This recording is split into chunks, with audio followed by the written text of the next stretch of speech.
हम ममता झा समस्त मिथिलावासी के गोर लागे छी। बटगबनी गावे जा रहल छी। एक लाल फूल में गंध नहीं परदेस पिया के संग नहीं। एक लाल फूल में गंध नहीं परदेस पिया के संग नहीं। हम रची रची लिखलौं नगीना में पिया आएब कौन महीना में।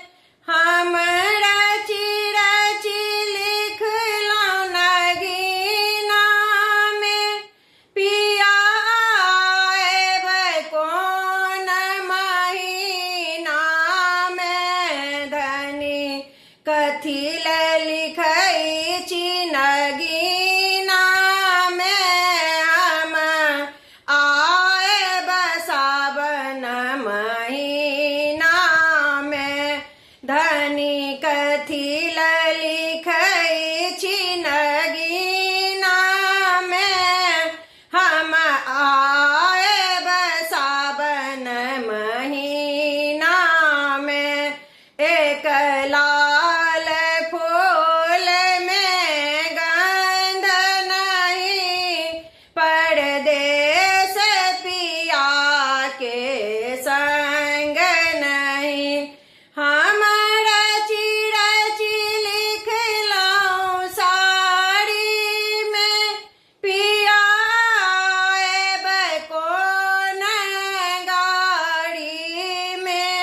हम रची रची लिखलौं साड़ी में पिया आएब कौन गाड़ी में। धनी कथी ले लिखै छी साड़ी में।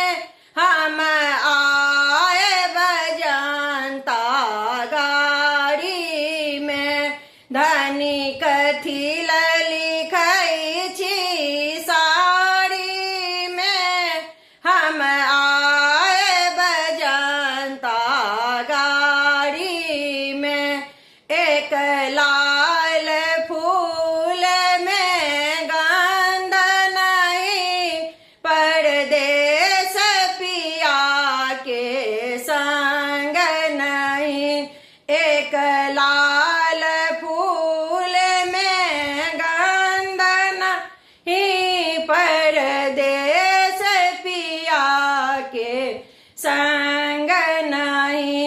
हम रची रची लिखलौं बतासा में पिया आएब कौन तमाशा में।